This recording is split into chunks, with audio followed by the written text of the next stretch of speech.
সবাইকে আমার ক্লাসে ওয়েলকাম।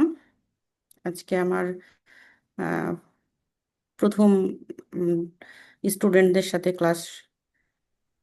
আমার নাম প্রথমে সেজন্য আমি আমার পরিচয়টা দিয়ে নেই। আমার নাম হচ্ছে জান্নাতুন্নেসা। আমি বর্তমানে একটা কলেজের লেকচারার হিসেবে আছি নওগাঁতে। আর এই প্ল্যাটফর্মের সঙ্গে যুক্ত হয়েছি। তো আমি এই প্ল্যাটফর্মের সঙ্গে উম, উম, যুক্ত হয়েছি মূলত আহ, সাধারণ জ্ঞান বিষয়ের ক্লাসগুলো নেওয়ার জন্য। আমরা সবাই জানি যে সাধারণ জ্ঞানের দুইটা অংশ থাকে, একটা হচ্ছে বাংলাদেশ বিষয়াবলী এবং আর একটা হচ্ছে আন্তর্জাতিক বিষয়াবলী।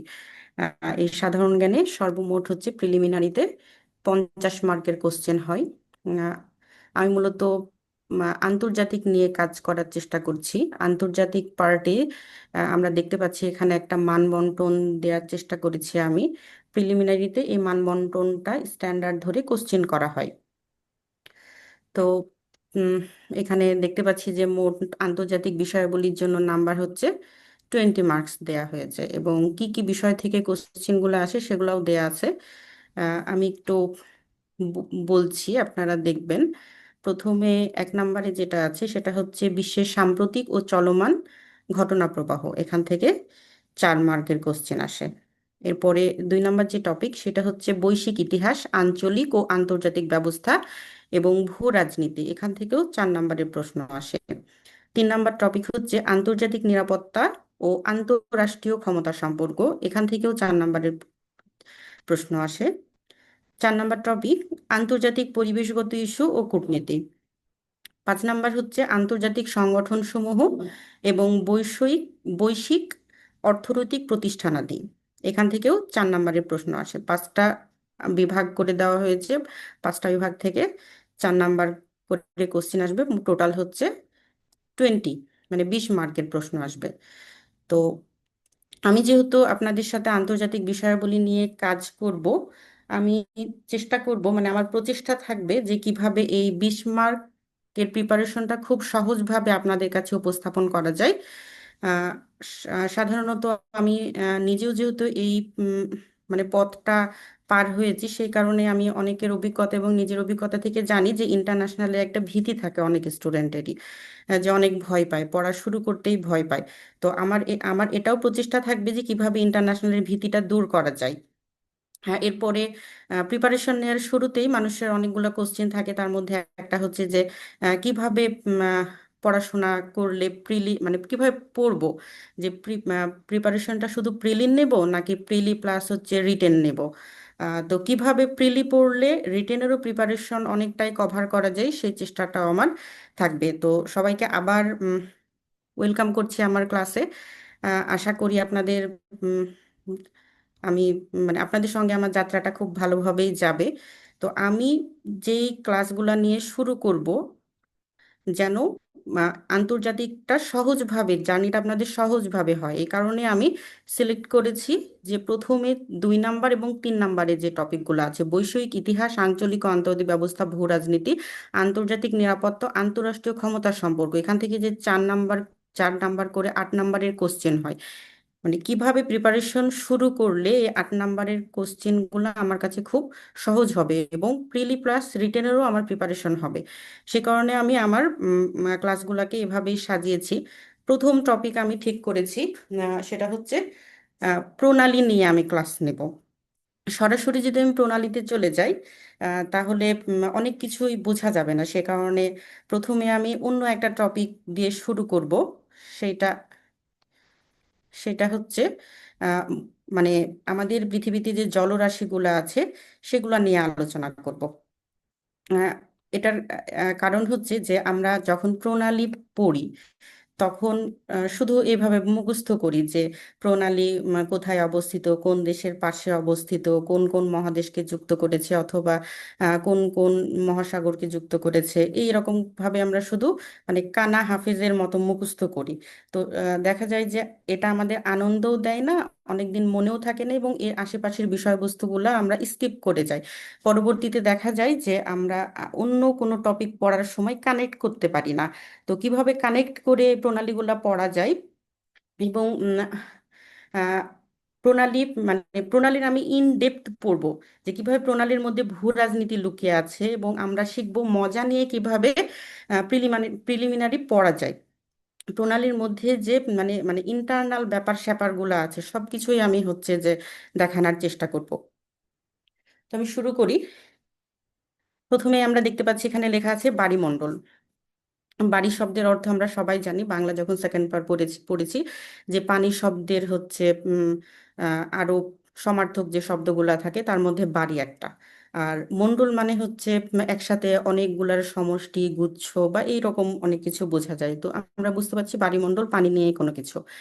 এখানে লেখা আছে বাড়িমণ্ডলটা কি, যে আমাদের পৃথিবীর জলীয় অংশকে বাড়িমণ্ডল বলা হয়।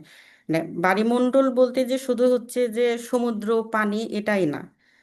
এখানে কি কি জিনিস আছে দেখা যায়, যে যা মূলত মহাসাগর, সাগর, উপসাগর, হ্রদ ও নদী নালার সমন্বয়ে গঠিত। পৃথিবীর মোট মানে আমরা সবাই ছোট থেকেই জানি যে ওই যে মানে তিন ভাগের এক ভাগ হচ্ছে ভূপৃষ্ঠ, দুই ভাগ পানি অথবা 70 ভাগ পানি, আর 30 ভাগ স্থলভাগ। ওই ওই জিনিসটাই এখানে দেয়া আছে যে বোঝানোর জন্য যে আমাদের পৃথিবীর একটা বড় অংশ হচ্ছে বায়ুমণ্ডলে আবৃত। পৃথিবীর মোট ভূপৃষ্ঠের আনুমানিক 71 ভাগ অংশ হচ্ছে এই বায়ুমণ্ডলে আবৃত, আর 29 অংশ হচ্ছে স্থলভাগ। তাহলে বায়ুমণ্ডল অবশ্যই বাদ দিয়ে রাখার মতো বিষয় না, অনেকটা বড় অংশ জুড়েই হচ্ছে এই বায়ুমণ্ডল। বায়ুমণ্ডল গুলার মধ্যে কি কি অন্তর্ভুক্ত এখন আমরা দেখব। একটা হচ্ছে সাগর, মহাসাগর। দ্বিতীয়টা হচ্ছে হ্রদ ও নদী, হিমবাহ, বরফ স্তর, ভূগর্ভস্থ জল, জলীয় বাষ্প, আংশিকভাবে বায়ুমণ্ডলের অংশ হিসাবেও পরিচিত। আমি এই যে বললাম না প্রথমে যে আহ, সাগর বা পানি, নদী এগুলাকেই যে বুঝি তা না, এখানে বায়ুমণ্ডলের অংশ বলতে জলীয় বাষ্পকেও বোঝাচ্ছে। এই পাঁচটা নিয়ে আমরা পরবর্তীতে মানে আহ, অনেক ভালোভাবে বিস্তারিত আলোচনা করব, কিন্তু আজকে যেহেতু আমরা মূল টপিকটা হচ্ছে প্রণালী, সেই জন্য শুধু একটু মহাসাগরটা আমরা দেখব, যে মহাসাগর আসলে কাকে বলে। পৃথিবীর বৃহত্তম জলরাশি যা বিস্তীর্ণ ও গভীর তাকে হচ্ছে মহাসাগর বলা হয়। আমরা জানি যে পৃথিবীতে মহাসাগর হচ্ছে 5টি। এক নজরে দেখবো এই মহাসাগরগুলা কি। এক নম্বরে দেয়া হচ্ছে প্রশান্ত মহাসাগর।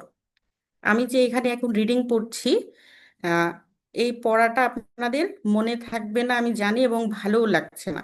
এই কারণে আমি এভাবে রিডিং এর মতোই পড়ছি, যে আমি পরবর্তীতে যেন আপনাদেরকে কম্পেয়ার করে বোঝাতে পারি যে কিভাবে পড়লে আপনাদের বেশি মনে থাকবে এবং ইফেক্টিভ হবে পড়াটা। তো প্রশান্ত মহাসাগরের এখানে আয়তন লেখা আছে এবং গুরুত্বপূর্ণ কিছু তথ্য দেয়া আছে। এখানে লেখা আছে গুরুত্বপূর্ণ তথ্যের মধ্যে আসলে প্রশান্ত মহাসাগরটা কোন জায়গায় অবস্থিত। অবস্থানটা হচ্ছে আমেরিকা ও এশিয়ার হচ্ছে মধ্যবর্তী একটা জায়গায় হচ্ছে প্রশান্ত মহাসাগর। আমি যা বলছি, যাদের চিন্তা শক্তি ভালো তারা কিছুটা চিন্তা করবে যে হ্যাঁ এরকম একটা জায়গায় হচ্ছে আমেরিকা অবস্থিত এবং এরকম একটা জায়গায় এশিয়া, তার মাঝামাঝি কোনো একটা জায়গা হবে সেখানে প্রশান্ত মহাসাগর। কিন্তু পুরোপুরি চিত্রটা আমরা পাবো না, একটা চিন্তা করতে পারবো। এরপরে লেখা আছে যে আয়তন ও গভীরতায় বিশ্বের বৃহত্তম মহাসাগর, মানে যে 5টা মহাসাগর আছে তার মধ্যে সব থেকে বড় যে মহাসাগরটা এবং গভীরতম সেটা হচ্ছে প্রশান্ত মহাসাগর। এবং এটার যে গভীরতম স্থানটা আছে সেটার নাম হচ্ছে মারিয়ানা ট্রেঞ্চ। আরো অনেক কিছু এখানে আছে, আমি এত বিস্তারিত এখন বলছি না। দ্বিতীয় যে মহাসাগরটা সেটার নাম হচ্ছে আটলান্টিক মহাসাগর। এটার অবস্থা বলছে আমেরিকা, ইউরোপ ও আফ্রিকার মধ্যবর্তী স্থানে, এটা দ্বিতীয় বৃহত্তম মহাসাগর। 3 নম্বর যে মহাসাগর সেটার নাম হচ্ছে ভারত মহাসাগর। এটা আফ্রিকা, ভারত এবং অস্ট্রেলিয়ার মধ্যবর্তী অবস্থানে আছে। এরপরে চতুর্থ হচ্ছে দক্ষিণ বা অ্যান্টার্কটিকা মহাসাগর। পঞ্চম উত্তর বা আর্কটিক মহাসাগর। এই যে এখন আমি যে পড়লাম, মানে রিডিং এর মতো পড়লাম, আমরা যদি এরকম রিডিং মুখস্থ করি বুঝবও না, মুখস্থ মানে মনেও থাকবে না। মুখস্থ এভাবে না বুঝে মুখস্থ করার পর আমাদের মনে থাকবে না, তাহলে আমরা পড়বো কিভাবে?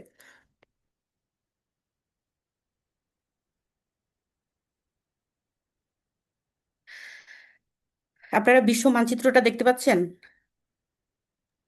জি ম্যাডাম। জি। আচ্ছা, এটা যে বিশ্ব মানচিত্র, এটা তো সবাই জানেন তাই না?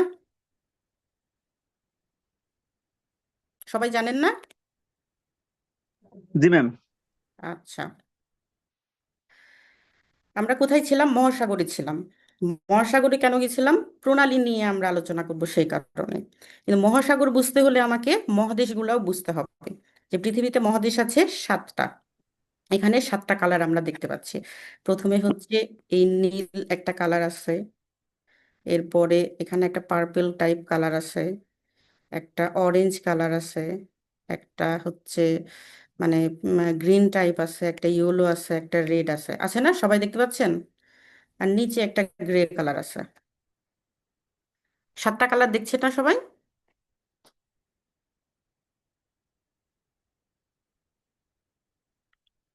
জি, শুনতে পাওয়া? দেখা যাচ্ছে।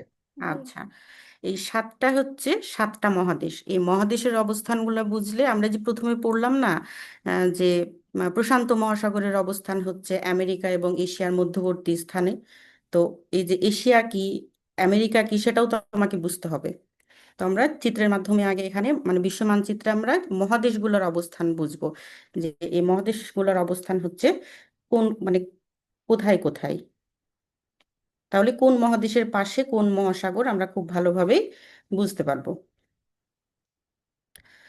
এশিয়া থেকে শুরু করি। ইয়েলো কালারের যে জায়গাটা, এটা হচ্ছে এশিয়া মহাদেশ।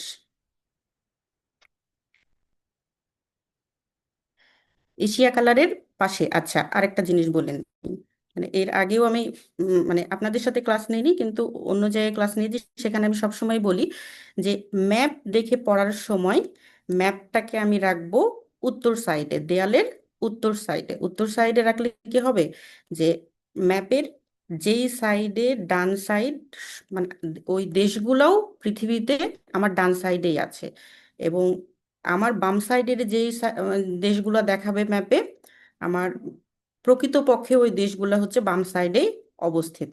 মানে আমাদের দিক নির্ণয়টা বা আমাদের চিন্তা মানে ইমাজিনেশনটা ভালো হবে, যে ওই দেশটা আমার থেকে পূর্বে নাকি পশ্চিমে, উত্তরে নাকি দক্ষিণে। সেই কারণে ম্যাপটা রাখবো হচ্ছে আমার দেয়ালের উত্তর সাইডে। উত্তর সাইডে যদি রাখি তাহলে ওপরের সাইডটা হবে উত্তর, উপরে উত্তর হইলে নিচে হচ্ছে দক্ষিণ, আর সব সময় হাতের ডান সাইডে হবে পূর্ব সাইড, পূর্ব দিক, এবং বাম সাইড হচ্ছে পশ্চিম।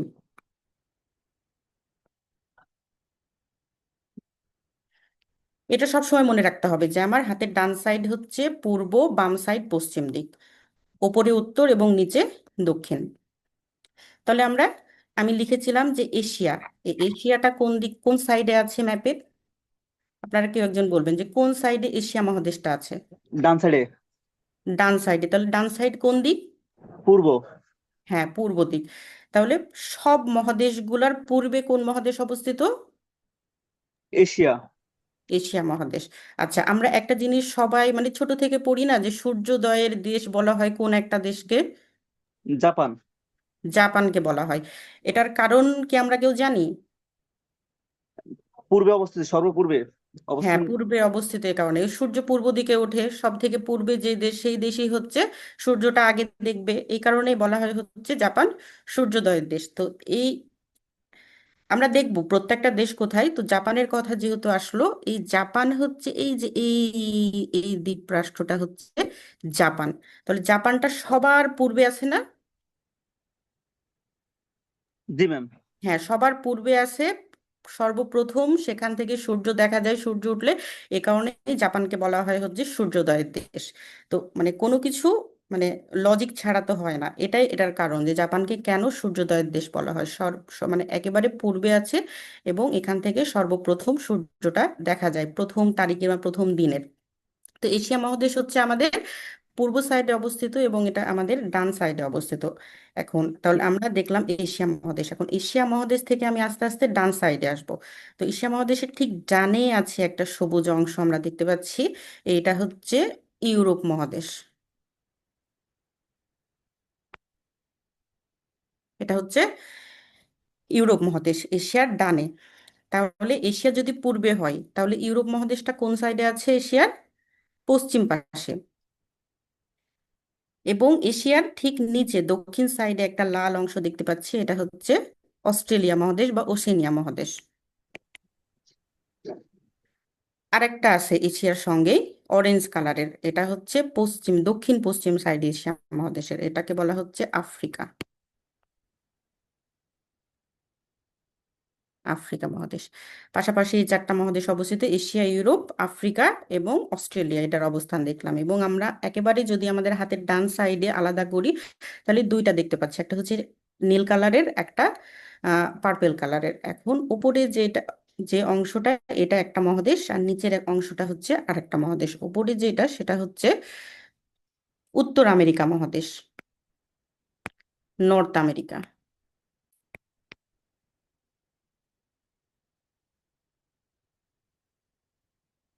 আর নিচে হচ্ছে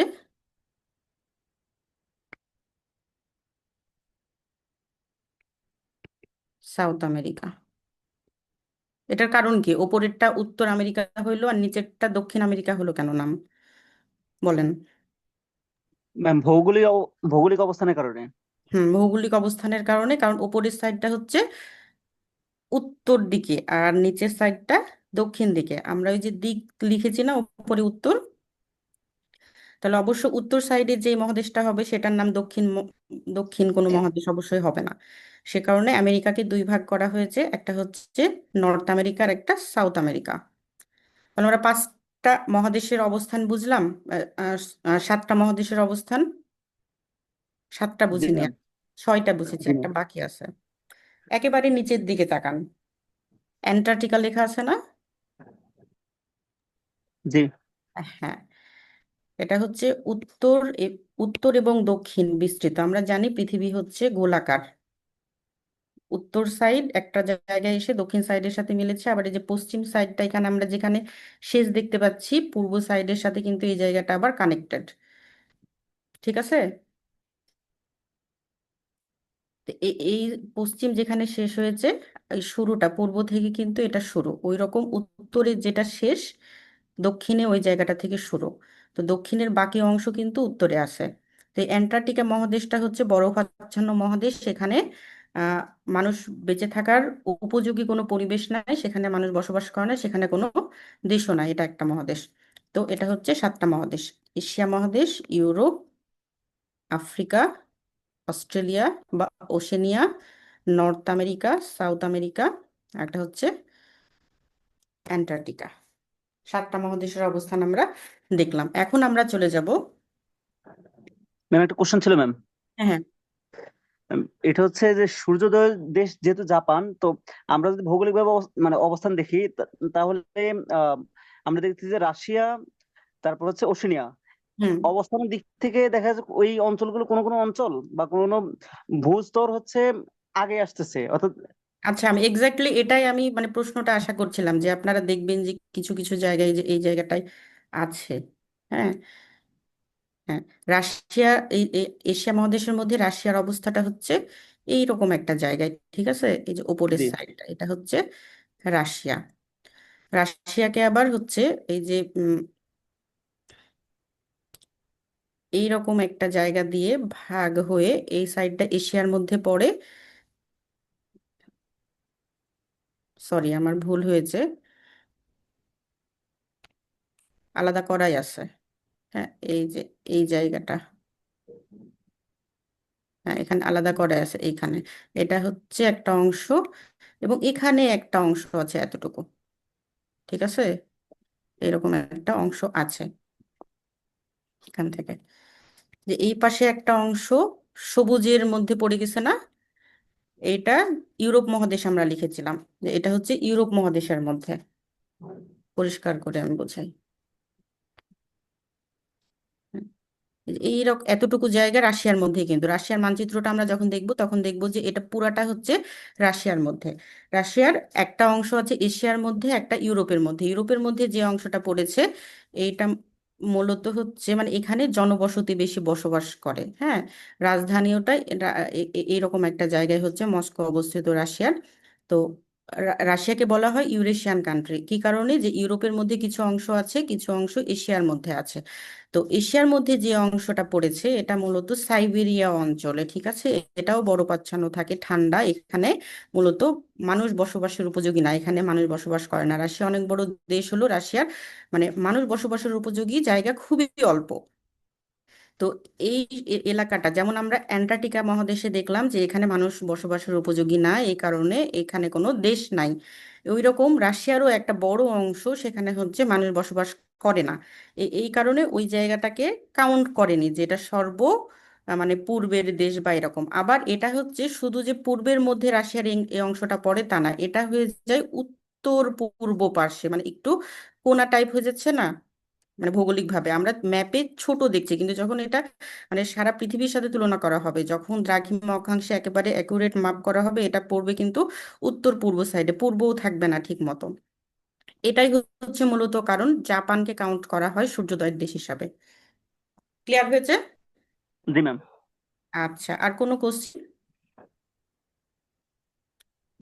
আমি মহাদেশ মহাসাগর নিয়ে মানে একেবারে গভীরভাবে পড়াবো। আজকে আমি মূলত আলোচনাটা করব প্রণালী নিয়ে। মানে একটু বুঝলেই হবে, ধারণা থাকলেই হবে, আমি যতটুকু বোঝাচ্ছি। জি ম্যাম। আচ্ছা,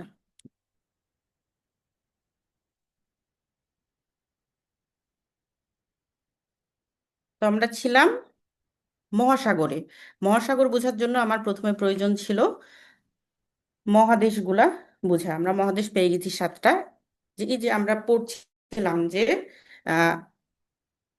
আটলান্টিক মহাসাগর, আটলান্টিক মহাসাগর, এবার প্রশান্ত মহাসাগর, এগুলো কোন কোন মহাদেশের এখানে। তো সব থেকে বড় ছিল প্রশান্ত মহাসাগর। প্রশান্ত মহাসাগরের অবস্থানটা আমরা দেখছিলাম যে লেখা ছিল যে হচ্ছে আমেরিকা এবং এশিয়ার মধ্যবর্তী স্থানে। তো এশিয়া হচ্ছে এইটা, এবং আমেরিকা হচ্ছে এই যে এই দুইটা মিলে হচ্ছে আমেরিকা। তো তাহলে আমেরিকা এবং যদি এশিয়ার মধ্যবর্তী স্থান বোঝায়, কোন জায়গাটা? এই জায়গাটা না এই জায়গাটা? অর্থাৎ পূর্ব এবং পশ্চিম যে সাইডটা, ওই সাইডটুকু। এই সাইড এবং এই সাইড, তাই না? জি। আচ্ছা, আমি যখন উপরে চার্ট দেখে পড়ালাম, রিডিং পড়ালাম, তখন কি এটা মানে ক্লিয়ার ভাবে মানে কোনোভাবে বোঝা যাচ্ছিল যে না আসলে ম্যাম। কোন জায়গায়? এখন বোঝা যাচ্ছে না? নিজে নিজেই জি।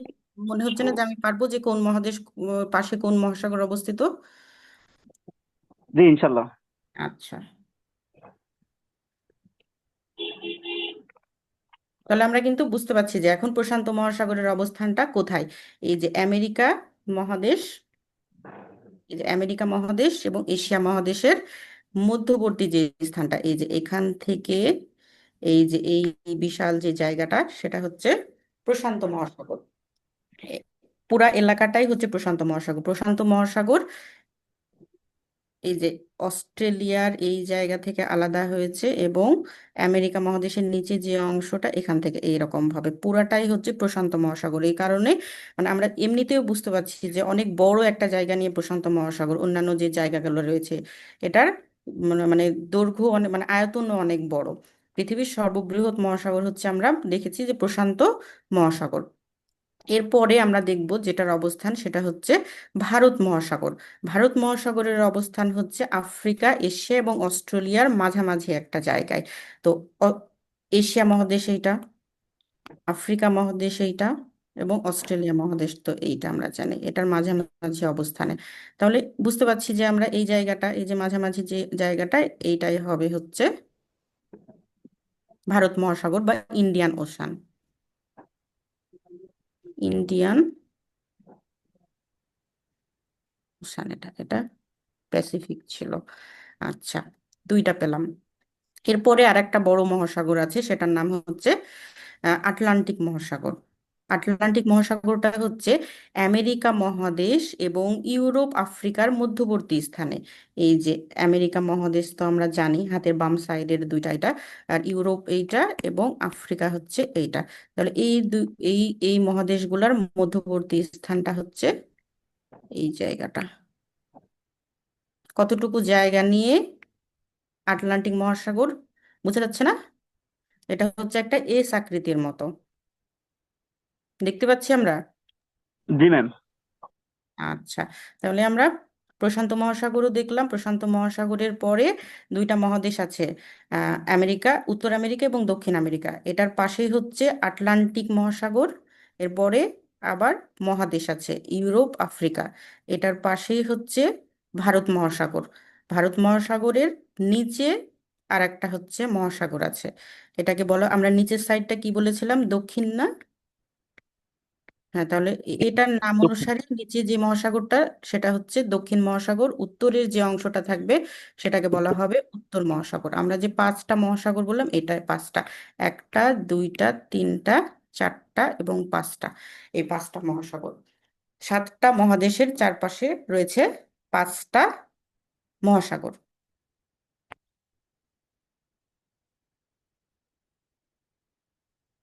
ভুলে গেলেও সমস্যা নাই, বারবার এই আলোচনাগুলো আসবে একেবারে।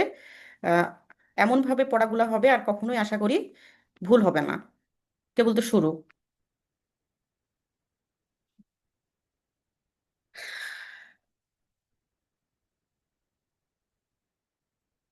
তাহলে আমরা কোথায় চলে যাব?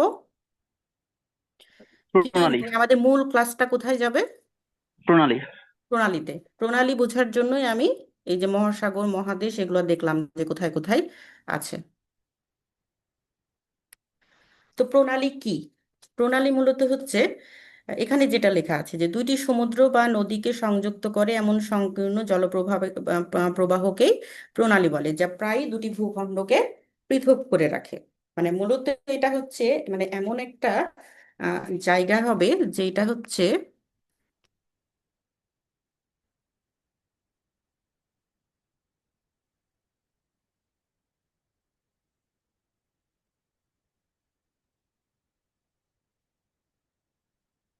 মানে এটা হচ্ছে ল্যান্ড, মানে কোনো দেশে হতে পারে, কোনো মহাদেশে হতে পারে, এই সাইডেও একটা ল্যান্ড থাকবে। আর মাঝে হচ্ছে জলরাশি থাকবে। এই জলরাশিটা কানেক্টর হিসাবে কাজ করবে।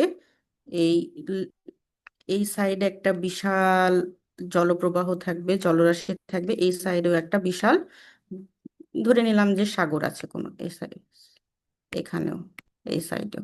হ্যাঁ, এই দুইটা হচ্ছে বিশাল বিশাল দুইটা জলরাশি, মাঝখানে একটা সংকীর্ণ সরু পথ পানি প্রবাহের জন্য, এবং এটার দুই পাশে থাকবে ল্যান্ড। মানে এটা কোনো মহাদেশও হতে পারে, দেশও হতে পারে। তো তাহলে কি, যে দুইটা বড় বড় জলরাশিকে সংযুক্ত করবে একটা সংকীর্ণ পথ, যে সংকীর্ণ পথটা আবার দুইটা দেশকে অথবা দুইটা মহাদেশকে পৃথকও করবে।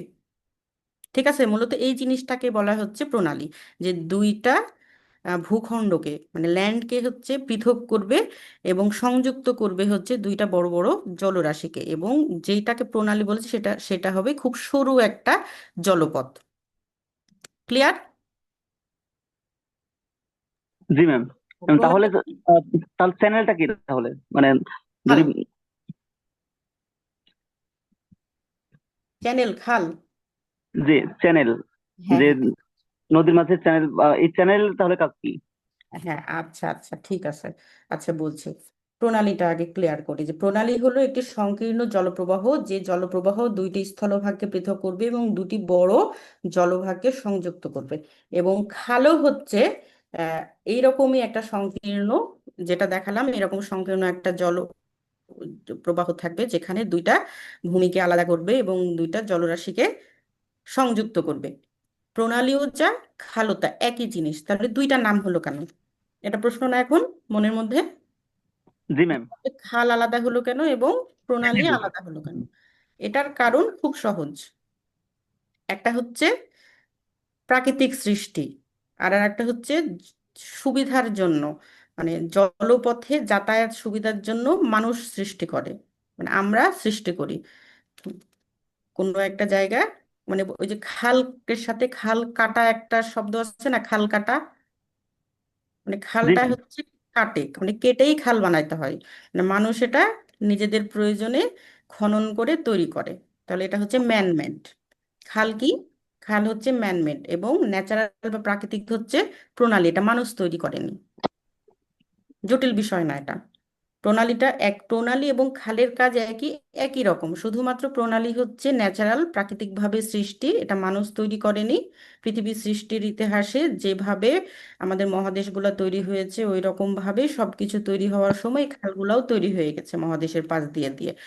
আর খালটা হচ্ছে যেসব জায়গায় প্রণালী নাই কিন্তু প্রণালীর মতো সরু পথ দরকার ছিল, সেখানে প্রণালীটা নাই, সেক্ষেত্রে হচ্ছে মানুষ কি করেছে, নিজেদের প্রয়োজনে খনন করে খাল তৈরি করেছে।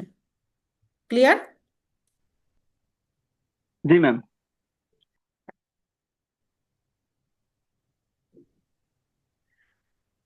তো আমরা যেরকম ওই যে মুখস্থর মধ্যে কয়েকটা মহাদেশের নাম দেখলাম, ওই রকম আমরা এখন কয়েকটা প্রণালীরও নাম দেখার চেষ্টা করব। আমার কিন্তু এভাবে পড়তে ভালো লাগে না, মানে আমি পড়াবোও না।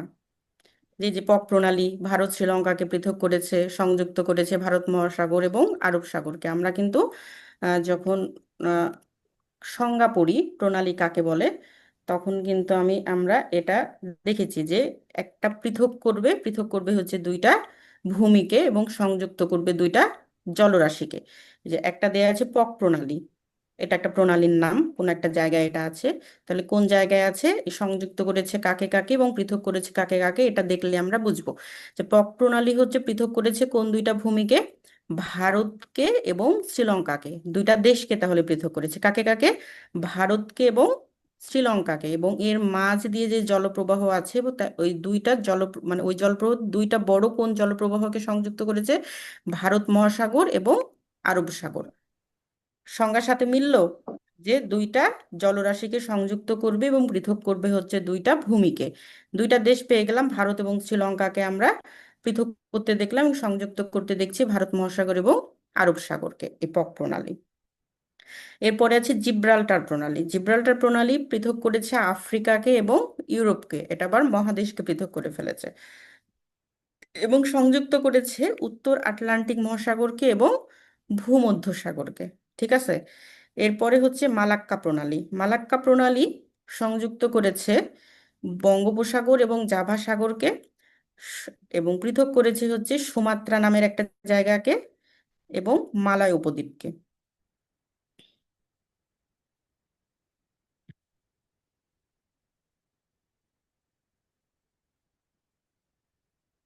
এরপরে হচ্ছে বেরিং প্রণালী। বেরিং প্রণালী এশিয়া এবং উত্তর আমেরিকাকে হচ্ছে পৃথক করেছে, সংযুক্ত করেছে উত্তর সাগর এবং বেরিং সাগরকে। ফ্লোরিডা প্রণালী আছে, ডোভার প্রণালী আছে, এরপরে আমরা দেখছি না বসফরাস প্রণালী আছে, আর একটা কঠিন নাম বাবেল মানদেব নামের একটা প্রণালী আছে, ইংলিশ চ্যানেল আছে, হরমুজ প্রণালী আছে, কোরিয়া প্রণালী, ডেভিস প্রণালী, সিসিলি প্রণালী, দার্দানেলিস প্রণালী। এখানে যতগুলা প্রণালীর নাম আপনারা দেখতে পাচ্ছেন সবগুলাই আমাদেরকে মনে রাখতে হবে এবং খুবই গুরুত্বপূর্ণ। এই প্রণালীগুলার আহ, রাজনৈতিকভাবে, অর্থনৈতিকভাবে, সব দিক থেকেই খুবই গুরুত্বপূর্ণ, এই কারণে এখানে দেয়া হয়েছে। এখন আমরা এটা এইভাবে না পড়ে একটু চিত্রে দেখবো যে এই সব প্রণালীগুলোর অবস্থানটা আসলে কোথায়। যদি মানে অবস্থানটা না দেখি ওই মহাদেশের মতোই হবে বা মহাসাগরের মতোই হবে, যে আমি মানে ওই যে কানা হাফিজের মতো মুখস্থ করে গেলাম।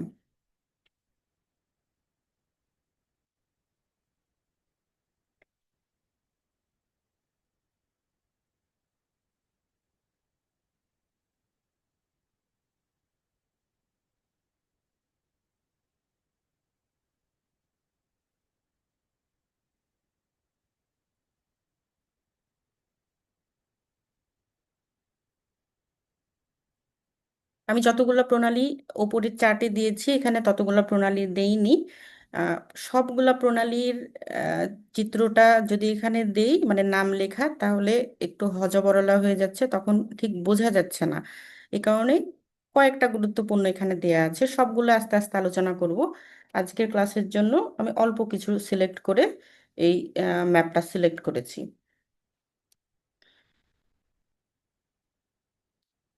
আপনারা নিজেরা একটু কয়েক সেকেন্ডে একটু বুঝে নেন যে কোন সাইড ডান সাইড, কোনটা বাম সাইড, কোনটা উত্তর দিক, কোনটা দক্ষিণ দিক। ও মহাদেশগুলো আমি কিন্তু কিছুক্ষণ আগেই দেখিয়েছি যে কোথায় এশিয়া মহাদেশ আছে, অস্ট্রেলিয়া কোথায়, আফ্রিকা কোথায়। কেউ কি ভুলে গেছেন? যদি ভুলে যান আমাকে বলেন, আমি একটু মনে করিয়ে দেব। এই চিত্রটাই কিন্তু আমি এর আগে দেখিয়েছিলাম, ওখানে আলাদা করা ছিল যে কোথায় কোনটা। এখন কিন্তু ওই ওই জিনিসটা কাজে লাগবে। এখন আমি যখন দেখাবো তখন কিন্তু ওই চিত্রের সাথে কানেক্ট করতে হবে যে কোন জায়গাটা আমি ইন্ডিকেট করছি কোন মহাদেশের পাশে। তো এখানে আহ, একজন প্রশ্ন করেছিল আমাকে যে হচ্ছে যে তাহলে চ্যানেলটা কি? যদি প্রণালী এরকম হয় তাহলে চ্যানেলটা কি? এই কারণে আমি এটা বোঝানোর জন্যই এই যে এখানে একটা লিখেছিলাম যে হাতের একেবারে বাম সাইডে দেখেন পানামা চ্যানেল লেখা আছে। হ্যাঁ, এই পানামা ক্যানেলটা আমি ইন্ডিকেট করার কারণ হচ্ছে এটাই, যে একটু বোঝানোর জন্য যে খাল এবং হচ্ছে প্রণালীর মধ্যে পার্থক্যটা কি। দেখতে পাচ্ছেন পানামা ক্যানেল লেখা আছে। জি ম্যাম। সবগুলাতে স্ট্রেট লেখা আছে, স্ট্রেট মানে হচ্ছে প্রণালী, এবং এই ক্যানেল হচ্ছে খাল। আর একটা আছে গুরুত্বপূর্ণ ক্যানেল, এটা হচ্ছে এই যে এই জায়গা সুয়েজ ক্যানেল নাম। হ্যাঁ, এই দুইটাও আমাদের জন্য খুবই গুরুত্বপূর্ণ, আমাদেরকে পড়তে হবে যখন আমরা খাল পড়বো তখন দেখবো। তো আমি এই দুইটা রেখেছিলাম একটু আহ, তুলনা করে দুইটার মধ্যে পার্থক্য বোঝানোর জন্য। তো আমরা যেহেতু প্রণালী পড়ছিলাম, প্রণালী দেখবো যে আমরা হচ্ছে আমাদের পুরা বিশ্ব নিয়ে আমরা আলোচনা করলেও আমাদের মূল ভূরাজনীতির বিষয়টা থাকে কিন্তু ওই এশিয়া মহাদেশ কেন্দ্রিকই। তো এশিয়া মহাদেশ কেন্দ্রিক পড়তে গেলে এশিয়ার আশেপাশের জিনিসগুলো আমাদেরকে ইন ডেপথ পড়াশোনা করতে হয়। ওই কারণে আমাদের গুরুত্বপূর্ণ প্রণালীও যেই 4-5টা আছে সেগুলো এশিয়া মহাদেশের মধ্যেই পড়ে। এর মধ্যে একটা হচ্ছে এই যে এখানে দেয়া আছে, এটার নাম হচ্ছে হরমুজ প্রণালী। এখানে একটা লেখা আছে, এটার নাম হচ্ছে বাবেল মানদেব প্রণালী। এরপরে লেখা আছে স্টেট অফ মালাক্কা, এটা হচ্ছে মালাক্কা প্রণালী। তুর্কিশ স্টেট লেগেছে, এটা আসলে তুর্কিশ দেয়া আছে তাই, কিন্তু এটার নাম হচ্ছে আসলে বসফরাস প্রণালী। হ্যাঁ, একটা আমরা পড়েছিলাম জিব্রাল্টার, এইরকম একটা জায়গায় হচ্ছে জিব্রাল্টার প্রণালী।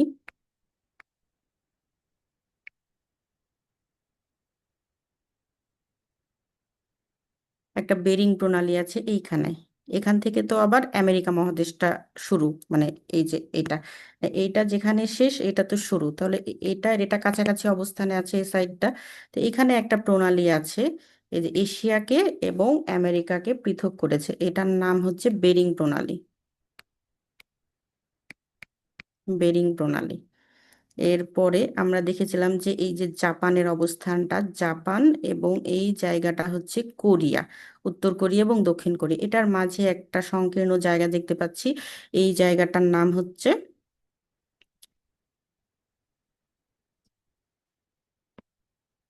কোরিয়া প্রণালী।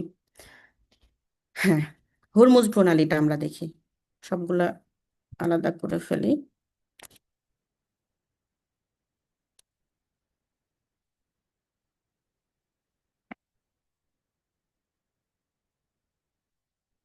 এই যে হরমুজ প্রণালী, হরমুজ প্রণালীটি এশিয়া মহাদেশে। আমরা দেখেছিলাম না যে এরকম একটা জায়গা হচ্ছে এশিয়া মহাদেশের মধ্যে অবস্থিত। হ্যাঁ, এই হরমুজ প্রণালীটি এশিয়া মহাদেশের মধ্যে অবস্থিত। দুইটা দেশকে পৃথক করেছে, ওপরে যে সাইডের দেশটা এটা হচ্ছে ইরান এবং নিচে হচ্ছে কাতার ওমান আছে। তাহলে কাতার এবং ইরানকে পৃথক করেছে হরমুজ প্রণালী। ওপরে যে ছোট্ট সংকীর্ণ জলরাশিটা দেখতে পাচ্ছি এটা হচ্ছে পারস্য উপসাগর, এই পাশে আছে আরব সাগর। আমরা একটু চার্টে চলে যাব।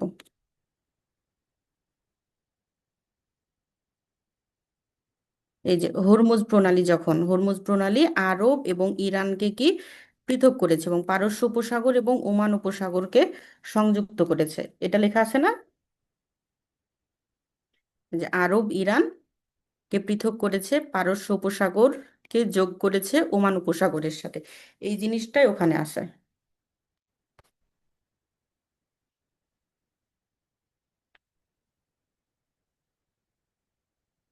যে এই হরমুজ প্রণালী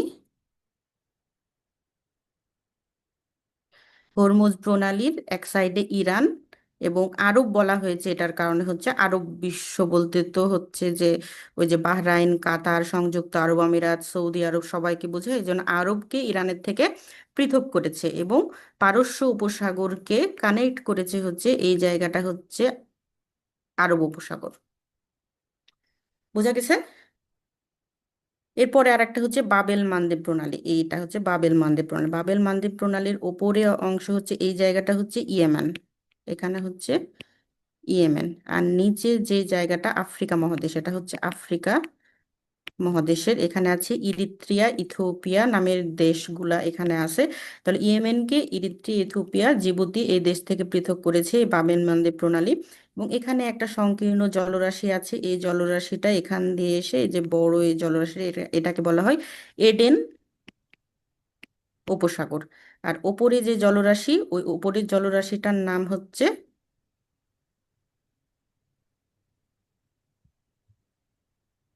লোহিত সাগর।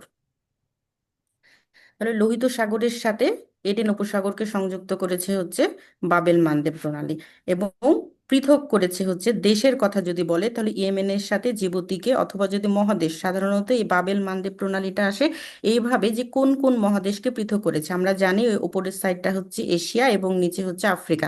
তাহলে আফ্রিকাকে এশিয়া মহাদেশ থেকে পৃথক করেছে কোন প্রণালী? এটা প্রচুর মানে অসংখ্যবার অসংখ্য পরীক্ষায় কোশ্চেন এসেছে যে কোন প্রণালী এশিয়াকে আফ্রিকা থেকে পৃথক করেছে। এটার উত্তর হচ্ছে বাবেল মানদেব প্রণালী।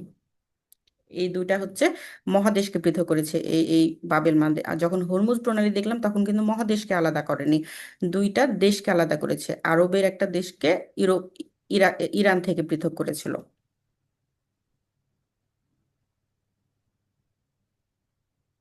ম্যাম, আরব সাগর আর এডেন উপসাগর কি একই? হুম, না না, পাশাপাশি।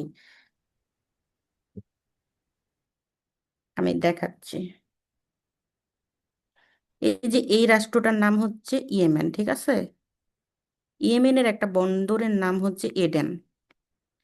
এডেনের নাম অনুসারে এই সাগরটাকে বলা হচ্ছে এডেন সাগর। আর এই এলাকাটা হচ্ছে আরব।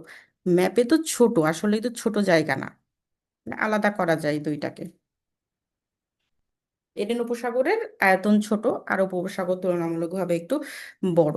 মানে ওই এডেন আহ, আহ, বন্দরের নাম অনুসারে, ইয়েমেনের এডেন বন্দরের নাম অনুসারে এই উপসাগরটার নাম করা হয়েছে হচ্ছে এডেন উপসাগর। আর ওইটা আরব দেশের পাশে, সে কারণে আরব উপসাগর।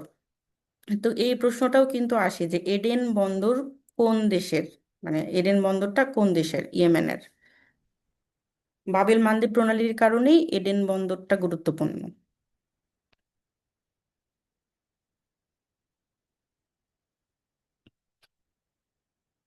এরপরে এখানে লেখা নাই কিন্তু আরেকটা গুরুত্বপূর্ণ, এই জায়গাটায় আমরা দেখতে পাচ্ছি যে একটা এখানে জলরাশি আছে। হ্যাঁ, বৃহৎ জলরাশি আছে। আর এই পাশে তো হচ্ছে আটলান্টিক। এটা আটলান্টিক আমরা জানি। আর এই ভিতরে যে ছোট একটা অংশ, এটার নাম হচ্ছে ভূমধ্যসাগর। তাহলে ভূমধ্যসাগরকে আটলান্টিক মহাসাগরের সাথে সংযুক্ত করেছে এখানে সংকীর্ণ একটা পথ, এই পথটার নাম বলা হয় জিব্রাল্টার প্রণালী। তো জিব্রাল্টার প্রণালী সংযুক্ত করেছে হচ্ছে ভূমধ্যসাগরের সাথে আটলান্টিক মহাসাগরকে এবং পৃথক করেছে হচ্ছে, আমরা দেখছি যে নিচের যে এই মহাদেশটার নাম কি বলেন আপনারা? কেউ একজন বলেন এই মহাদেশটার নাম কি? ইন্ডিকেট করেছি যে মহাদেশটা আমি। আফ্রিকা। Ma'am, Africa. হ্যাঁ, আফ্রিকা আফ্রিকা। মহাদেশ। এবং এই যে এই জলরাশিটার ওপরে একটা এলাকা আছে, এই মহাদেশটার নাম কি? Ma'am, Europe. ইউরোপ। তাহলে এটা হচ্ছে ইউরোপ, এটা আফ্রিকা। তাহলে যদি প্রশ্নে আসে যে জিব্রাল্টার প্রণালী কোন দুইটা মহাদেশকে পৃথক করেছে? Europe and Africa. আফ্রিকাকে। আর সংযুক্ত করেছে হচ্ছে ভূমধ্যসাগর এবং আটলান্টিককে। আটলান্টিক। হ্যাঁ। আমি এটা দেখাচ্ছি এতটুকুই, আপনারা নিজেরা বুঝে বুঝে কিভাবে পড়বেন এটা দেখার জন্য। সবগুলা দেখালে মূল আলোচনাটা যেতে দেরি হয়ে যাবে। কিভাবে পড়বেন বুঝতে পারছেন তো, তাই না? ম্যাম, এখানে একটা কোশ্চেন মনে হয় এমন ভাবে হয়েছিল যে কোন দুইটা দেশকে পৃথক করছে। জিব্রাল্টার প্রণালী। হ্যাঁ, জি। হ্যাঁ, ওই পাশে আছে হচ্ছে স্পেন আর নিচে হচ্ছে মরক্কো। হ্যাঁ, এটাও কোশ্চেন আসে, দেশও আছে, এখানে একটা দেশ আছে, এই দেশটার নাম হচ্ছে স্পেন। এবং নিচে আফ্রিকা মহাদেশের যেটা, এটার নাম হচ্ছে মরক্কো। তাহলে মরক্কোকে এবং স্পেনকে পৃথক করেছে কে? জিব্রাল্টার প্রণালী। দেশ, দেশ হিসাবেও আসে, মহাদেশ আসে। এটা দেশ হিসাবে বেশি আসে, জিব্রাল্টার প্রণালীটা। বাবেল মালদ্বীপ যেমন মহাদেশ, কোন দুইটা মহাদেশকে পৃথক করেছে? জিব্রাল্টার প্রণালীটা দেয় কোন দুটি দেশকে, কারণ এই দুইটা দেশ কিন্তু একেবারে মানে চিরপ্রতিদ্বন্দ্বী দুইটা দেশ, এই মানে হচ্ছে প্রণালীটাকে কেন্দ্র করে, প্রণালীটার আধিপত্য বিস্তারকে কেন্দ্র করে মরক্কো এবং স্পেনের মধ্যে সারা জীবন মানে হচ্ছে রেষারেষি থাকে। এই কারণে এই প্রশ্নটা আসে যে এই এই প্রণালীটা কোন দুইটা দেশকে পৃথক করেছে। ঠিক আছে।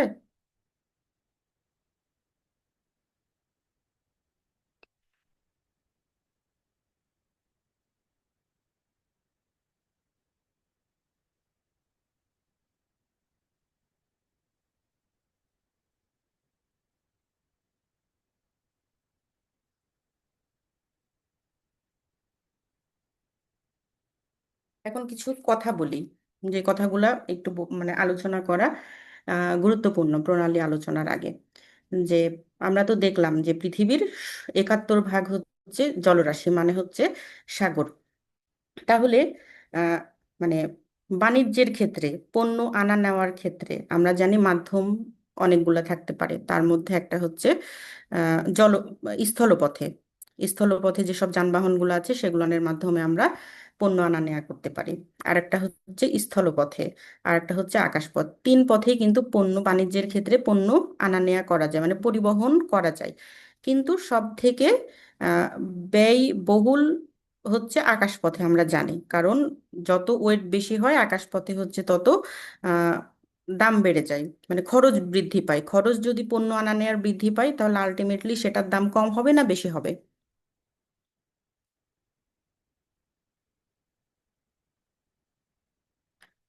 পণ্য আনা নেয়ার খরচ যদি বেশি হয় তাহলে পণ্যের দাম কম হবে নাকি বেশি হবে? বেশি হবে। ম্যাম, বেশি অবশ্যই হবে না? বেশি হবে। হ্যাঁ। তো আকাশপথে যদি আমি পণ্য আনা নেয়া করি তাহলে অনেক বেশি পরিমাণেও কিন্তু নিয়ে যাওয়া আসা করা যায় না, কারণ উড়োজাহাজে করে যদি আমরা আহ, পণ্য আনা নেয়া করি একটা নির্দিষ্ট লিমিটের মধ্যে খুব অল্প পরিমাণে আমরা নিতে নিতে পারি, খুব বেশিও নিতে পারি না। এই কারণে কস্টটা বেশি পড়ে মূলত, মানে কারণ এটাই যে অনেক বেশি পরিমাণে নিয়ে যাওয়া যায় না। হ্যাঁ, আর সব থেকে সহজ এবং সহজ এই কারণে বলা হচ্ছে আহ, আহ, যে মানে জলপথে হচ্ছে সব থেকে সহজ। এটার কারণ হচ্ছে অনেক বিস্তীর্ণ জলরাশি রয়েছে পৃথিবীতে। আমরা জানি যে 71 ভাগ জলরাশি। এরপরে এখানে কোনো কি বলবো যে সড়ক পথে যেমন সড়ক পথ নির্দিষ্ট করে দেওয়া হয় সেখান দিয়ে যেতে হয়, জলপথে এরকম কোনো বাধা ধরার নিয়ম নাই। একসাথে অনেকগুলা জাহাজ বা আহ, যানবাহন যেতে মানে যেতে কোনো অসুবিধা তৈরি হবে না। এরপরে হচ্ছে খরচ কম, শুধু একটা সমস্যা হচ্ছে একটু সময় লাগে বেশি। তাছাড়া সুবিধাগুলাই বেশি দেখা যায়। পণ্য সরবরাহের ক্ষেত্রে সহজতম মাধ্যম হচ্ছে সমুদ্রপথ। মানে আমরা তো বললাম যে আকাশপথে হচ্ছে পণ্যের ওজন বেশি হলে সেটা খুব ব্যয়বহুল হয়ে পড়ে। হ্যাঁ, সে কারণেই হচ্ছে যে বিশ্বের যে মোট বাণিজ্য হয় সেটার 80 ভাগই হয় সমুদ্রপথে জাহাজের মাধ্যমে সরবরাহ, মানে জাহাজের মাধ্যমে সরবরাহ করা হয়, পরিবহন করা হয়। মোট যে বাণিজ্য হয় বিশ্ব বাণিজ্য, কিন্তু বিশ্ব বাণিজ্যের 80 ভাগই হচ্ছে সমুদ্রপথে হয়। আর স্বাভাবিক পরিস্থিতিতে মানে কোনো সমস্যা নাই, মানে বিশ্ব বাজারে কোনো সমস্যা হয়নি, কোনো যুদ্ধ হচ্ছে না, আন্তর্জাতিক কোনো যুদ্ধ হচ্ছে না, এরকম যদি স্বাভাবিক পরিস্থিতি থাকে তাহলে দেখা যায় যে গড়ে প্রায় 50,000 পণ্যবাহী জাহাজ সমুদ্রপথে যাতায়াত করে এবং মানে মোট 60 লক্ষ টন হচ্ছে পণ্য পরিবহন করে এইরকম যে দৈনিক। এরপরে হচ্ছে যে জাহাজ চলাচলের আমি একটা চিত্র অ্যাড করতে চাচ্ছিলাম, এখানে করা হয়নি। নেক্সট আমি দেখাবো যে marintraffic.com-এ গেলে দেখা যাবে যে মানে লাইভ দেখা যায় যে কতগুলা জাহাজ একসাথে চলাচল করে। আমার ভুল হয়ে গেছে কোনো একটা কারণে, আমি চিন্তা করেছিলাম যে রাখবো কিন্তু ওই ছবিটা রাখা হয়নি, তাহলে বুঝতাম যে একসাথে কতগুলা জাহাজ হচ্ছে এই সমুদ্রপথে যে রুটগুলো আছে সেগুলো পণ্য নিয়ে যাতায়াত করছে। এটা দেখলে বোঝা যেত যে সমুদ্রপথের আসলে কি রকম গুরুত্ব রয়েছে, যে এই পথগুলা দেখে আহ, উম, মনে হবে যে এটা হচ্ছে বিশ্ব অর্থনীতির, আমাদের শরীরে যেমন রক্ত প্রবাহের যে ধমনীগুলো রয়েছে ওই রকম ধমনীর সাথে তুলনা করা হয়, যে জাহাজ চলাচলের পথগুলো হচ্ছে বিশ্ব অর্থনীতির ধমনী। তো ভৌগোলিক কারণে সমুদ্র পথগুলা কিছু এলাকায় হচ্ছে সরু হয়ে যায়, আমরা তো দেখলাম যে সরু পথগুলা দুইটা জলরাশিকে যুক্ত করছে এবং দুইটা স্থলভাগকে হচ্ছে পৃথক করছে। তো এই সরু পথগুলা খুবই গুরুত্বপূর্ণ ভূমিকা পালন করে এবং এগুলাকে চোক পয়েন্ট হিসাবে পরিচিত এগুলা। এগুলা এই চোক পয়েন্টের অংশগুলা বাণিজ্যিক এবং রাজনৈতিকভাবে বেশ বেশ গুরুত্বপূর্ণ। আমি যখন একটা একটা করে আলোচনা করব তখন এই জিনিসগুলো আপনাদের কাছে ক্লিয়ার হবে যে এই চোক পয়েন্টগুলো আসলে কতটা গুরুত্বপূর্ণ বিশ্ব বাণিজ্য এবং বিশ্ব অর্থনীতির জন্য, রাজনৈতিকভাবে ভূ রাজনৈতিকভাবে কতটা গুরুত্বপূর্ণ এসব অবস্থানের। যে কোনো কারণে যদি এই চোক পয়েন্টগুলো বন্ধ হয়ে যায়, চোক পয়েন্ট বলতে এই যে প্রণালীগুলোর কথা বলছি, যে এই প্রণালীগুলো যদি বন্ধ হয়ে যায় তাহলে বিশ্ব অর্থনীতি কি ধরনের ক্ষতির সম্মুখীন হবে। এবং হ্যাঁ, শুধু ক্ষতির সম্মুখীন না, দেখা যাবে যে কোনো কোনো এলাকার অর্থনীতি স্থবির হয়ে যাচ্ছে। আমি একটা এখানে চিত্র দেখতে পাচ্ছেন, প্রথমেই আমি একটা খুবই গুরুত্বপূর্ণ, শুধু সারা বিশ্বের জন্য না, এশিয়ার জন্য খুবই গুরুত্বপূর্ণ একটা প্রণালী নিয়ে প্রথমে আলোচনা করব, সেটার নাম হচ্ছে হরমুজ প্রণালী।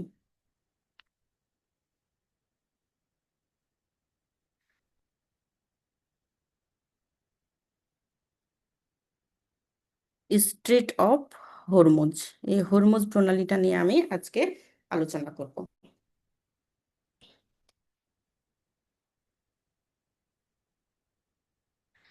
প্রণালীর আলোচনায় প্রথমে প্রণালী অবশ্যই দুইটা জায়গাকে পৃথক পৃথক করবে। এই যে ওপরে আমরা দেখতে পাচ্ছি হচ্ছে ইরান, আর নিচে আছে ওমান, ইউনাইটেড আরব আমিরাত, কাতার, বাহরাইন, কুয়েত, ইরাক এবং এই যে সৌদি আরাবিয়া। বড় যে দেশটা দেখতে পাচ্ছি এটা হচ্ছে সৌদি আরাবিয়া। দেখতে পাচ্ছেন আপনারা যে দেশগুলো ইন্ডিকেট করলাম, ইরান, ইরাক, কুয়েত, বাহরাইন, কাতার, ইউনাইটেড আরব আমিরাত, ওমান। মোট 8টা দেশ। এখানে কয়টা দেশ? সর্বমোট 8টা দেশ দেখতে পাচ্ছেন আপনারা।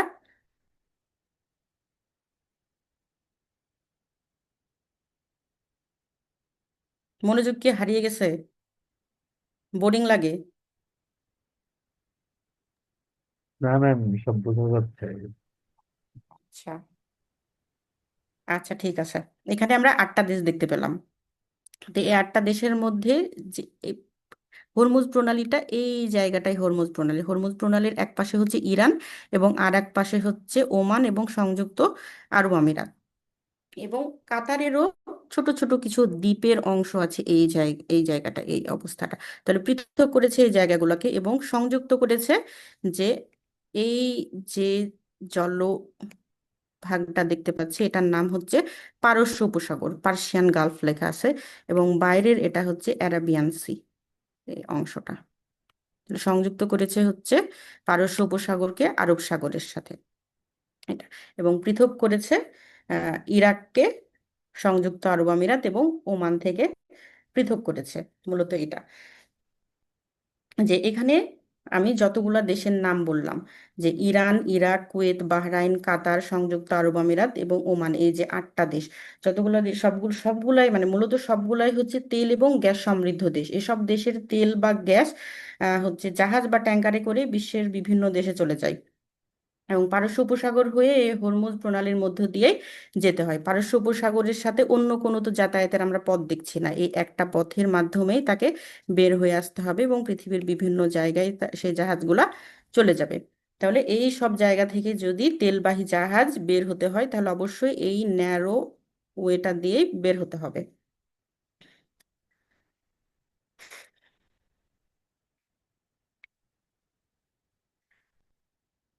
এখানে যে 8টা দেশ আছে এই 8টা দেশের মধ্যে ইরান, এরপরে বাহরাইন, কুয়েত, কাতার, এই চারটা দেশের, এই চারটা দেশের মানে হচ্ছে বন্দর, মানে এই পারস্য উপসাগর ছাড়া অন্য কোনো বন্দর বন্দর নাই।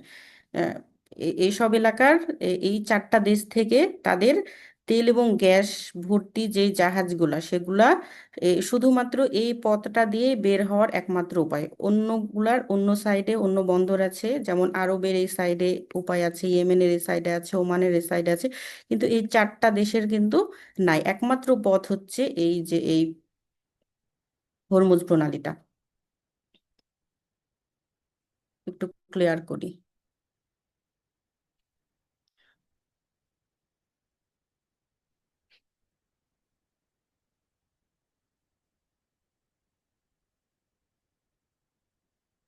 ইউএস এনার্জি ইনফরমেশন অ্যাডমিনিস্ট্রেশন প্রতি বছর হচ্ছে এনার্জি মানে তেল, গ্যাস, জীবাশ্ম জ্বালানি, প্রাকৃতিক গ্যাস এসবের উপরে যে জরিপ করে, সেইটাতে দেখা যায় যে মানে 2022 সালের একটা তথ্যতে দেখা যায় যে প্রতিদিন গড়ে প্রায় বাইশ বাইশ মিলিয়ন ব্যারেল পেট্রোলিয়াম হচ্ছে এই হরমুজ প্রণালী দিয়ে পাস হয়।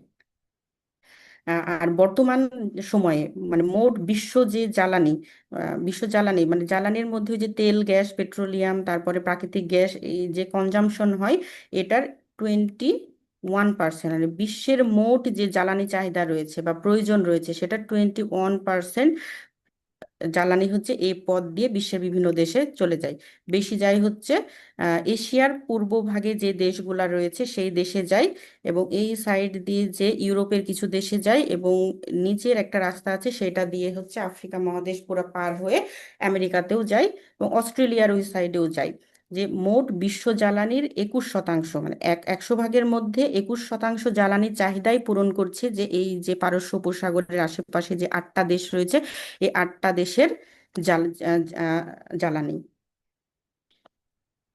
তাহলে আমরা বুঝতে পারছি যে কতটা মানে গুরুত্বপূর্ণ যে এই যে হরমুজ প্রণালীটা বিশ্ব জ্বালানির জন্য কতটা গুরুত্বপূর্ণ। আমরা আগেই বলেছিলাম যে হচ্ছে পারস্য উপসাগরের চারটা দেশের অন্য কোনো বন্দর নাই, শুধুমাত্র এই পারস্য উপসাগর পার হয়ে, হরমুজ প্রণালী পার হয়ে তাকে আরব সাগর দিয়ে বিশ্বের বিভিন্ন জায়গায় যেতে হবে। এই কারণে এই চারটা দেশের জন্য এই প্রণালীটা খুবই গুরুত্বপূর্ণ। খনিজ তেল থেকে শুরু করে বিভিন্ন রকম জ্বালানির বৃহত্তম সঞ্চয় হচ্ছে মধ্যপ্রাচ্যের এই দেশগুলাতে রয়েছে। যে জ্বালানির মধ্যে খনিজ তেল, খনিজ তেলের দেখা যায় যে বিশ্বে যদি মোট খনিজ তেল যে পরিমাণ ব্যবহার হয় সেটার 1/3 ভাগ হচ্ছে সঞ্চিত আছে এই আটটা দেশে, পারস্য উপসাগরের এই আটটা দেশে। হ্যাঁ, এরপরে হচ্ছে পৃথিবীর বৃহত্তম যে জীবাশ্ম জ্বালানির খনি, এটার নাম হচ্ছে গাওয়ার্ড ওয়েল ফিল্ড। গাওয়ার্ড well field. হ্যাঁ, এই ওয়েল ফিল্ডে যে পরিমাণ জীবাশ্ম জ্বালানি মানে খনিজ তেল সঞ্চিত আছে, সেটা হচ্ছে পৃথিবীতে যত খনিজ তেল রয়েছে তার 6% শুধুমাত্র একটা ফিল্ডেই সঞ্চিত রয়েছে। তা সেগুলোও হচ্ছে এই পারস্য মহাসাগরের যে আটটা দেশ, সেই আটটা দেশের মধ্যে একটা দেশে এই ফিল্ডটা অবস্থিত, সেটা হচ্ছে সৌদি আরবিয়ার এই রকম একটা জায়গায়, যে উত্তর দক্ষিণ দক্ষিণ পূর্ব সাইড এইরকম একটা জায়গায় অবস্থিত। হ্যাঁ, এরপরে আরেকটা জ্বালানির মধ্যে আরেকটা হচ্ছে গুরুত্বপূর্ণ জিনিস হচ্ছে প্রাকৃতিক গ্যাস। প্রাকৃতিক গ্যাসের ক্ষেত্রেও যে 60% প্রাকৃতিক গ্যাস হচ্ছে বিশ্বের অন্য জায়গা থেকে সরবরাহ করা হয়, এবং 40%, মোট 40% প্রাকৃতিক গ্যাস হচ্ছে এই পথটা দিয়েই নিয়ে যাওয়া হয়। তাহলে আমরা দেখছি যে খনিজ তেলের ক্ষেত্রে 1/3 ভাগ এই দেশগুলা সরবরাহ করে বা চাহিদা মেটায়। এরপরে হচ্ছে আহ আহ, প্রাকৃতিক গ্যাসের 40% পূরণ করে। তো সুতরাং সব দিক থেকেই মানে বিশ্ব জ্বালানির যে চাহিদা, সর্বমোট চাহিদা, সেটার একটা বড় অংশ পূরণ করছে এই আটটা দেশ। এই আটটা দেশ হচ্ছে বিশ্ব জ্বালানির আহ সব মানে মোট জ্বালানির 21% পূরণ করছে এই আটটা দেশ। যদি কোনো কারণে এখন মূল জায়গায় আসে,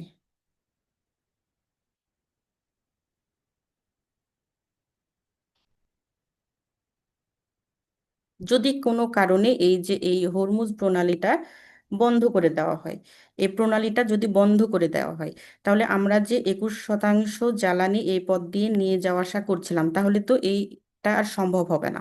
যদি সম্ভব না হয়, এই জ্বালানির উপরে যেসব দেশ নির্ভর করতো, তাহলে সেসব দেশেরও সমস্যা হয়ে যাবে। সমস্যা হবে না? জি ম্যাম। জি ম্যাম। অবশ্যই সমস্যা হবে। তো এই সব বিভিন্ন কৌশলগত কারণেই হচ্ছে চেক পয়েন্ট গুলা খুবই গুরুত্ব বহন করে। এই যে যতটুকু পরিমাণ জ্বালানি এখান থেকে নিয়ে যাচ্ছে যে সকল দেশ, সেই কাজগুলাই কিন্তু সেই দেশগুলার হচ্ছে বাধাগ্রস্ত হবে। ঠিক না? জি ম্যাম।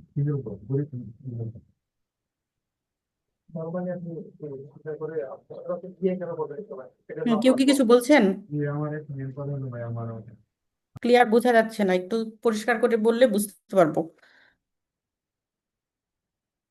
কোনো কিছু যদি না বুঝেন জিজ্ঞাসা করবেন, আর যদি বোরিং লাগে সেটাও বলবেন, অন্যভাবে পড়াবো বা গল্প করব। না ম্যাম, আমরা ঠিক পড়ছিলাম আছে। হচ্ছে হরমুজ প্রণালী। এই হরমুজ প্রণালীটা কিন্তু ভৌগোলিক বৈশিষ্ট্য অনেকটা প্রতিকূল, কারণ এখানে হচ্ছে এই জায়গাটা ছোট বড় অনেকগুলা হচ্ছে দ্বীপ রয়েছে। মানে আহ, 8টা মতো দ্বীপ রয়েছে। এই 8টা মতো দ্বীপের প্রায় 7টাই হচ্ছে ইরানের দখলে। এই যে ইরান আছে, ইরানের দখলে, মানে তেহরান তাদের সৈন্য মোতায়েন করে রাখে 7টা দ্বীপের মধ্যে 8টাতেই। সংযুক্ত আরব আমিরাত বলে যে তাদের হচ্ছে 3টা মালিকানা রয়েছে, কিন্তু তাদের মানে প্রকৃতপক্ষে তাদের এখানে কোনো দখলদারিত্ব নাই। ইরানই তাদের সেনা মোতায়েন করে রাখে এই প্রত্যেকটা উম, হ্যাঁ, দ্বীপগুলাতে। এই পথে রপ্তানি হওয়া 76 ভাগ, মানে যে উম, ইগুলা যায়, মানে পণ্যবাহী জাহাজগুলা যায়, তার হচ্ছে 76%। হ্যাঁ, 76% যায় হচ্ছে পূর্ব এশিয়ার দেশে। কোথায় যায়? পূর্ব এশিয়ার দেশে পূর্বে। যায়। হ্যাঁ। এটা যেহেতু বড় চিত্র না, আপনাদের একটু অসুবিধা হবে, আমি বড় চিত্রে চলে যাই, তাহলে পূর্ব এশিয়ার কোন দেশগুলা একটু ভালোভাবে বোঝানো যাবে।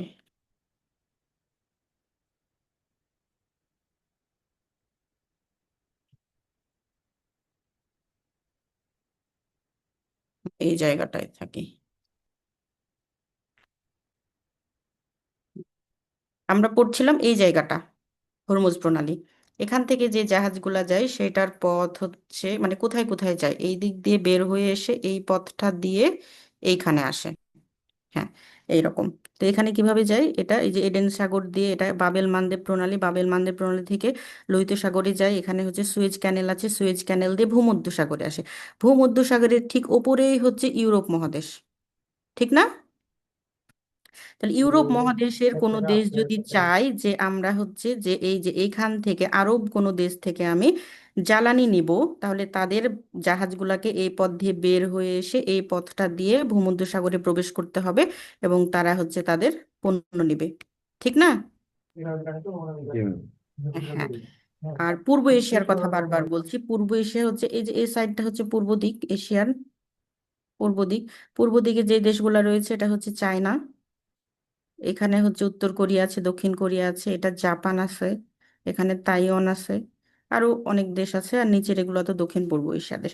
তাহলে পূর্ব এশিয়ার যে দেশগুলো রয়েছে তার মধ্যে একটা হচ্ছে চায়না, এখানে হচ্ছে কোরিয়া, এটা জাপান। এখন দেখবো যে পূর্ব এশিয়ার দেশগুলো মানে কিভাবে এই যে এই হরমুজ প্রণালীর সাথে সম্পর্কিত। বিশ্বের দ্বিতীয় অর্থনীতির দেশ হচ্ছে চীন। বর্তমানে বিশ্বের দ্বিতীয় অর্থনীতির দেশ হচ্ছে চীন, যার শতকরা প্রায়, এই চীনের শতকরা প্রায় 45% জীবাশ্ম জ্বালানি আসে এই পারস্য উপসাগর থেকে। কোথায় থেকে? এই পারস্য উপসাগরের দেশগুলা থেকে। এটার পথ হচ্ছে এই রকম। এই দিক দিয়ে যাওয়ার সময়ও এখানে একটা প্রণালী পড়বে যেটার নাম হচ্ছে মালাক্কা প্রণালী। এই পাশ থেকে এসে চীনের এখানে বন্দর আছে, এই বন্দরে চলে যায়। ঠিক আছে? এই যে এটা হরমুজ কি প্রণালী হচ্ছে থেকে, আন্দামান সাগর আর জাভা সাগর হয়ে যায়, মানে এটা এই পাশে? হ্যাঁ হ্যাঁ হ্যাঁ, আর জাভা সাগর নিচে, এটা হচ্ছে আন্দামান সাগর, এখানে জাভা সাগর, চীন সাগর এটা। এরপরে বিশ্বের হচ্ছে তৃতীয় বৃহত্তম অর্থনীতির যে দেশ সেটার নাম কি বলেন? কেউ জানেন? তৃতীয় অর্থনীতির দেশ হচ্ছে জাপান। এই যে জাপান, এই জাপানের, এই চীনের তো 45% জ্বালানি সরবরাহ হয় হরমুজ প্রণালী থেকে, আর জাপানের হচ্ছে 48%, আরো বেশি। এবং কোরিয়ার কথা বললাম, উত্তর কোরিয়া দক্ষিণ কোরিয়া দুইটা তো দেশ। দক্ষিণ কোরিয়া বর্তমানে হচ্ছে পৃথিবীর 10ম অথবা 13তম, আমার ঠিক খেয়াল নাই, এই দুইটার মধ্যে যে কোনো অর্থনীতির দেশ। তো এদের হচ্ছে প্রায় 30 মতো, মানে 30% মতো জ্বালানি চাহিদা পূরণ করে এই হরমুজ প্রণালী, মানে পারস্য উপসাগরীয় দেশগুলা এখান থেকে। তাহলে বিশ্বের হচ্ছে দ্বিতীয়, তৃতীয়, দশম, ধরলাম যে দশম অর্থনীতির দেশ, এই দেশগুলার মানে মানে এত বিশাল পরিমাণ বা শতাংশে যদি হিসাব করি, যে এত বিশাল পরিমাণ জ্বালানি সরবরাহ করছে এই 8টা দেশ, মানে এই পারস্য উপসাগর হয়ে হরমুজ প্রণালী হয়ে এই পথ দিয়ে এসে এগুলান। তো কোনো কারণে যদি এখানে কোনো গ্যাঞ্জাম পেকে যায় এবং এই পথটা বন্ধ হয়ে যায়, তাহলে এই দেশগুলোর কি অবস্থা হবে চিন্তা করা যায়? কার্যত একেবারে এদেশে মানে একেবারে অচল হয়ে যাবে। শুধু যে এই দেশগুলা, পূর্ব এশিয়ার দেশগুলা তা না, এরা হচ্ছে কিনছে কিন্তু বিক্রি করছে তো এই 8টা দেশ, তাদের অর্থনীতিও তো স্থবির হয়ে যাবে না? শুধু পূর্ব এশিয়ার দেশের তো ক্ষতি হবে না, যারা বিক্রি করছে তারাও তো আর বিক্রি করতে পারবে না। রপ্তানিকারক দেশগুলোতেও ভয়াবহ অর্থনৈতিক মন্দা দেখা দিবে। আর বিশ্বে এখন মানে যে গ্লোবাল ভিলেজ সিস্টেম, এখানে বিশ্বের যে কোনো একটা জায়গায় সমস্যা হলে সারা পৃথিবীতে ওটার প্রভাব পড়ে। যা আমরা এটার একটা বাস্তব উদাহরণ এখন পর্যন্ত ভোগ করছি, সেটা হচ্ছে রাশিয়া এবং ইউক্রেনের যুদ্ধ দিয়ে, তাই না? জি ম্যাম। হুম। যার প্রভাব হচ্ছে গোটা বিশ্বে ছড়িয়ে পড়বে। আর এবং মানে সময় মানে লাগবেই না যে একটা জায়গায় সমস্যা হলে পুরো বিশ্বে অর্থনৈতিক ব্যবস্থাতে সমস্যা হবে। ম্যাম, এর ফলে আশা কি করি এই যে এগুলা সাম্রাজ্যবাদী যুদ্ধগুলা হয়ে থাকে নাকি, মানে কলোনি দখলের জন্য, যেরকম জাপান মানে দ্বিতীয় বিশ্বযুদ্ধের ক্ষেত্রে যে ইয়েটা করছিল আর কি, কলোনিয়ালদের জন্য। যুদ্ধ তো কি বলবো যে যুদ্ধ যুদ্ধ যে কোনো যুদ্ধই হয় কারো না কারো লাভের জন্যই, সেটা যে কোনো জায়গায় সাম্রাজ্যবাদের জন্য হতে পারে, দখলের জন্য হতে পারে, কোনো জায়গায় প্রভাব বিস্তারের জন্য হতে পারে, অথবা কোনো কিছুই তার দরকার নাই কিন্তু বিশ্বকে দেখাতে হবে যে আমি সব থেকে বেশি শক্তিশালী, আমার কাছে অমুক অমুক জিনিস আছে। অনেক কিছুই হয়, অনেক কিছু কারণেই যুদ্ধ হয়। আমরা কোথায় ছিলাম? হরমুজ প্রণালীতে। হ্যাঁ,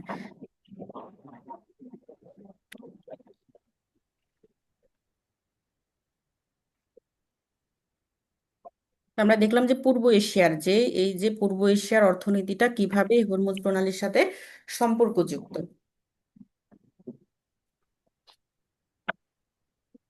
তো যেহেতু হরমুজ প্রণালীটা অনেক গুরুত্বপূর্ণ, ফলে সবার কাছেই এটার গুরুত্ব আছে।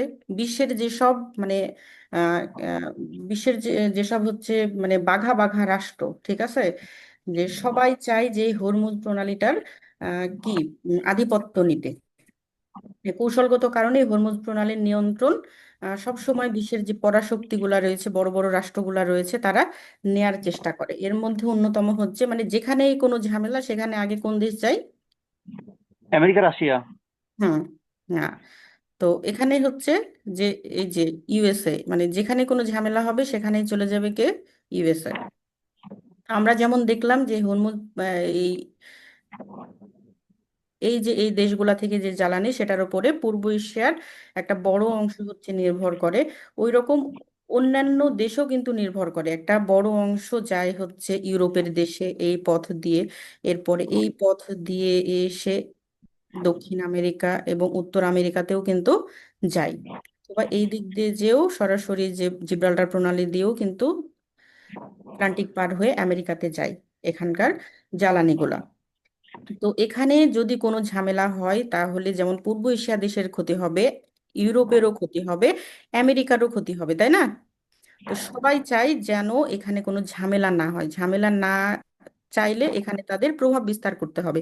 সেই কারণে কি যে পারস্য উপসাগরের যে দেশগুলা রয়েছে, ইরান ছাড়া বাকি সব দেশে দেখা যায় যে বিশ্বের বড় বড় যে পরাশক্তিগুলা রয়েছে তাদের বিমান ঘাঁটি অথবা নৌঘাঁটি অথবা সেনা মোতায়েন করে রেখেছে।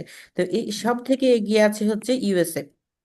ইউএসএ কি করেছে, যে এখানে যে বাহরাইন নামের একটা দেশ আছে এই এই এইরকম একটা জায়গায়, সেখানে তাদের পঞ্চম নৌবহর মানে সদর দপ্তর স্থাপন করেছে 1995 সালে। এই দপ্তরের সদস্য সংখ্যা মানে সব সময় অ্যাক্টিভ সদস্য সংখ্যা হচ্ছে 15,000।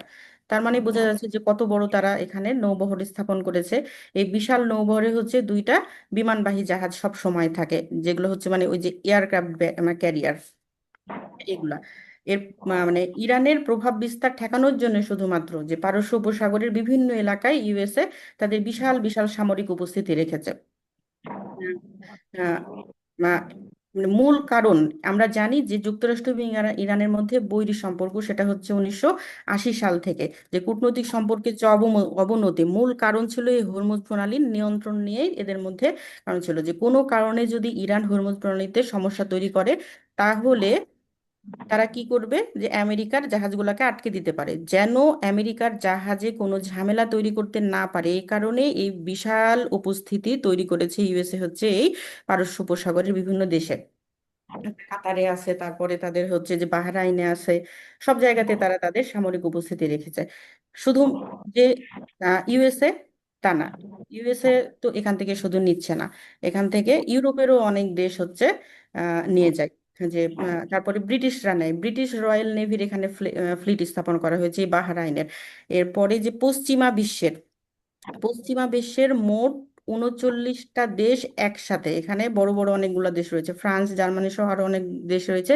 এখানে হচ্ছে টাস্ক ফোর্স 150 নামে একটা তারা যৌথ কমান্ডো গঠন করে নৌ ফ্লিট স্থাপন করেছে এই বাহরাইনেই, যেন তাদের ইউরোপে যেসব দেশগুলো এই পশ্চিমা বিশ্বে যেসব বাণিজ্য জাহাজগুলা এই হরমুজ প্রণালী দিয়ে বের হয়ে এ পথ দিয়ে যাবে, সেই জাহাজগুলো যেন নিরাপদে এই প্রণালী দিয়ে বের হতে পারে।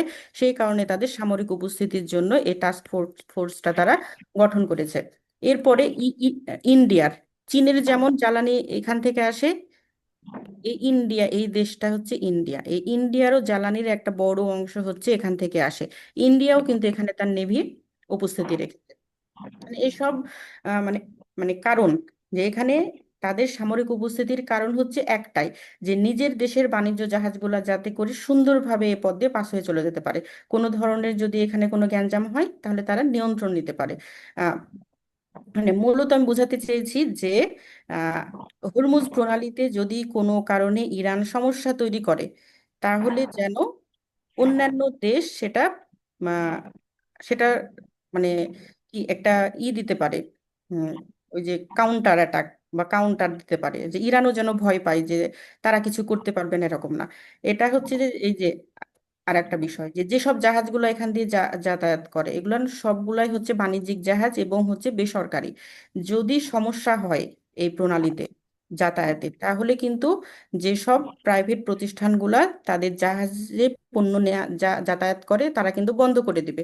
তখন ওই দেশ আলটিমেটলি হচ্ছে একটা দেশ ক্ষতিগ্রস্ত হবে, যে তারা পণ্য নিতে পারছে না। তো তাদের পণ্য নেয়ার জন্য ওই সব দেশ হচ্ছে এখানে সামরিক উপস্থিতি স্থাপন করেছে। হ্যাঁ, তো মোটামুটি ভাবে আমি বোঝানোর চেষ্টা করলাম যে বাণিজ্যিক অর্থনৈতিক এবং ভূ রাজনীতিগত ভাবে প্রণালীর কতটা গুরুত্ব বহন করে, মানে প্রভাব কত বিশ্ব রাজনীতিতে কি রকম প্রভাব বিস্তার করে হচ্ছে এই পথগুলা, বাণিজ্য পথগুলা এবং এই ন্যারো পথগুলার আধিপত্য বিস্তারকে কেন্দ্র করে। আমরা তো শুধুমাত্র একটা দেখলাম, এরপরে আমরা দেখব মালাক্কা প্রণালী, বাবেল মানদেব প্রণালী, জিব্রাল্টার প্রণালী, এখানে আছে বেরিং প্রণালী, আর একটা দ্বন্দ্বপূর্ণ হচ্ছে কোরীয় উপদ্বীপের এখানে কোরীয় প্রণালী। এগুলো নিয়ে আমরা ধীরে ধীরে আলোচনা করব। তো আমি যতটুকু আজকে ক্লাস নিলাম, বোঝানোর চেষ্টা করলাম যে আমরা কিভাবে পড়লে পারে আমাদের পড়াটা ইফেক্টিভ হবে এবং অতটা বোরিং হবে না, আমি এইভাবেই পড়তাম। তো আপনারাও আশা করি যে সাজেশন দিবেন যে আপনাদের কেমন লাগলো। আমি শুনেছি যে আহ, এটা হচ্ছে এই ক্লাসগুলো কমেন্ট সেকশন নাই, কিন্তু আমি চাচ্ছি যে আপনারা আমার সাথে একটু খোলামেলা আজকে কথা বলেন যে আপনাদের কেমন লাগলো ক্লাস। আমি রাসেল ভাইয়ের অনুমতি নিয়ে একটু কথা বলতে চাচ্ছি সবার সাথে।